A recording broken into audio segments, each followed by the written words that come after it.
Hello all, let's quickly see how we read an ABG. So ABG is arterial blood gas analysis. Okay, so we are mainly diagnosing acidosis versus alkalosis, again respiratory versus metabolic from an ABG. So you have mainly pH, PCO2, PO2, PaO2, which is arterial oxygen concentration, which is showing whether there is hypoxemia. Okay, so you have hypoxia versus hypoxemia. Hypoxia means your saturation is dropping.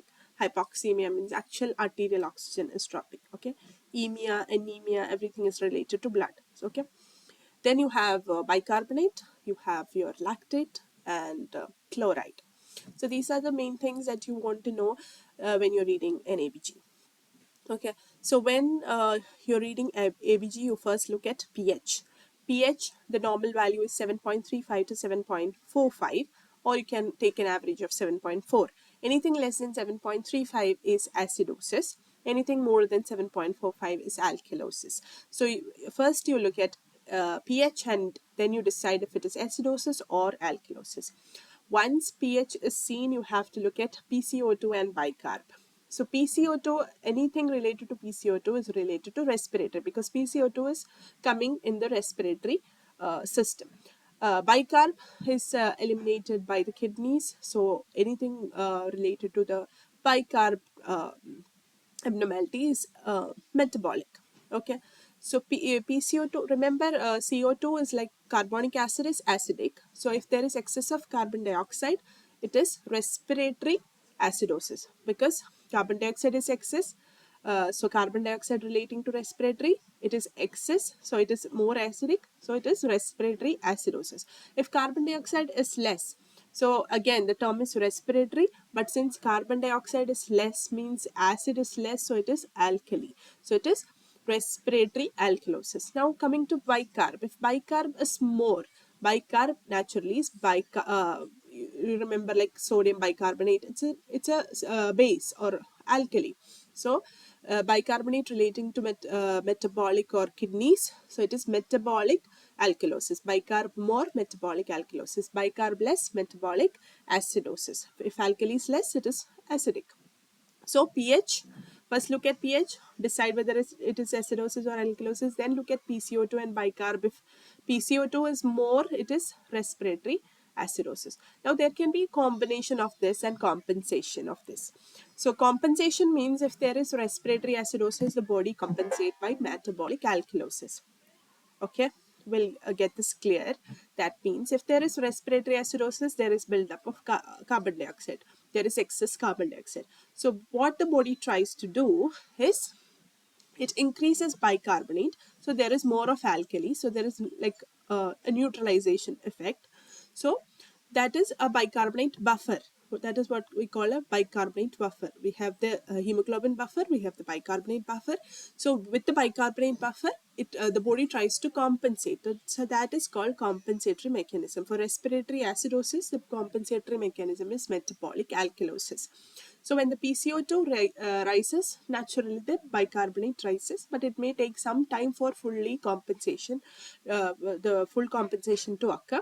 So maybe initially what we are having is a pure respiratory acidosis. Then in some days there is compensation, so the pH may neutralize back to normal.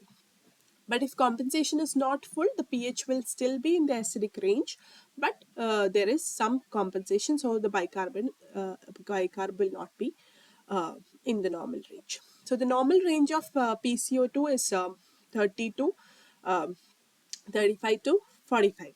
You can take an average of 40. Normal range of bicarb is 22 to 28 with a with an average of 24.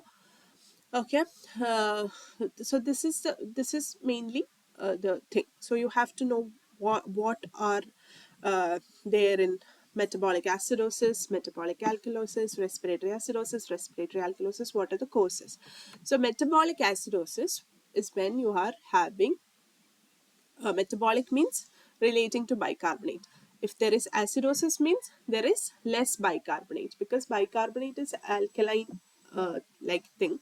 So there is less bicarbonate.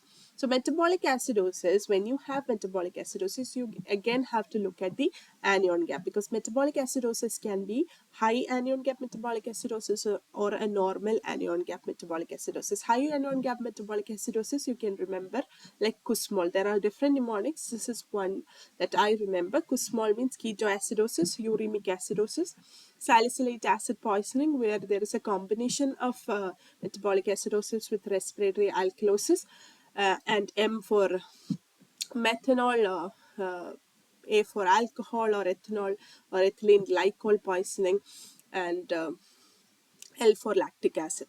Okay, so this is high anion gap metabolic acidosis. So when you have metabolic acidosis, you look at the anion gap. How do you calculate the anion gap? Anion gap is the sum of cations minus sum of anions. What is sum of cations? It is sodium plus potassium. So sodium plus potassium minus what is sum of anions? Anions are chloride and bicarbonate. So we are looking whether there is a gap, or there is compensation with chloride or not. Don't get too much into it. It may get confusing. You just have to know this is the anion gap, and the normal anion gap is around 12. So when you have excess anion gap, it can be due to some accumulation of some of this, like your ketones or your lactate, or so that is high anion gap metabolic acidosis. Normal anion gap metabolic acidosis can be by different reasons. Okay, like the one shown here. Now coming to respiratory acidosis. Respiratory acidosis, there is buildup of carbon dioxide. Like in a COPD patient, they cannot wash out the carbon dioxide, so it builds up. So there is respiratory acidosis. Okay, there is acute respiratory acidosis and chronic respiratory acidosis. Chronic respiratory acidosis means the patient will have high PCO2, but the pH will not be that low. So how do you differentiate that?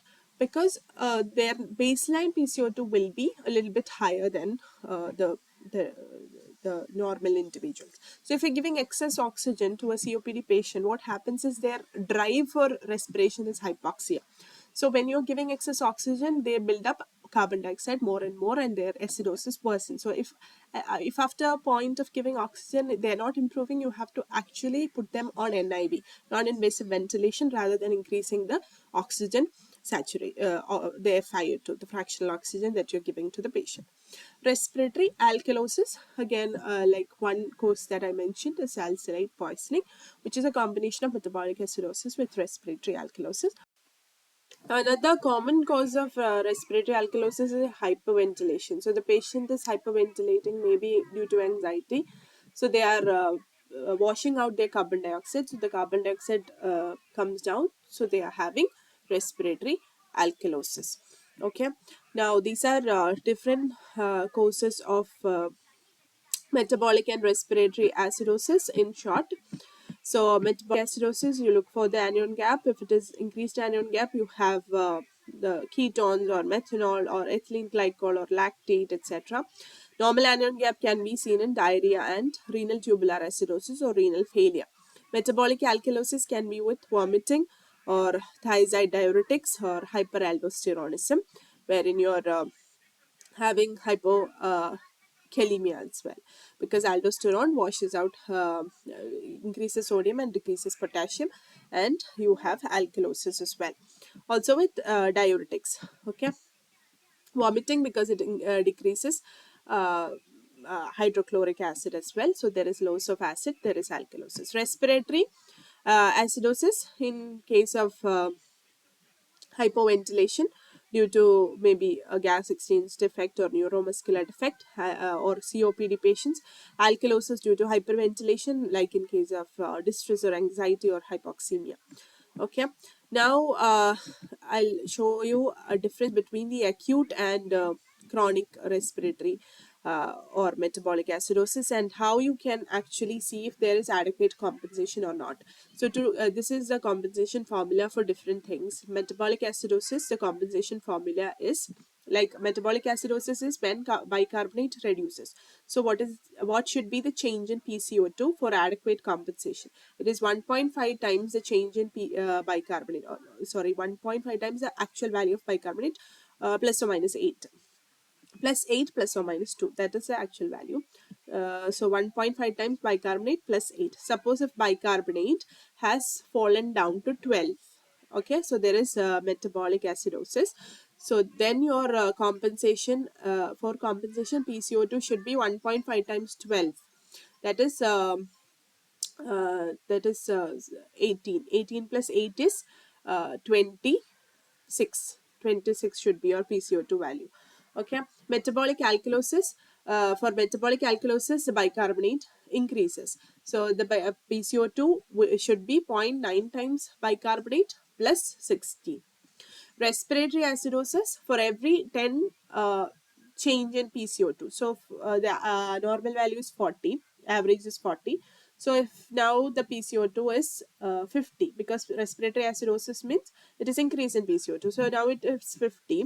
The pH decreases by 0.08 in acute respiratory acidosis and 0.03 in chronic respiratory acidosis. This is what I've told you about chronic and acute respiratory acidosis. Especially in a setting of COPD, you have to look for this, because if it is chronic, you don't have to give too much oxygen, because their drive should be hypoxia. That is why you are differentiating acute and chronic. Respiratory alkalosis, for every 10 degree change in PCO2, the pH increases by 0.08 in acute case and 0.03 in chronic case. So the change is same only. Okay, so that's all about ABG. So we'll discuss other topics in the upcoming videos. Thank you so much.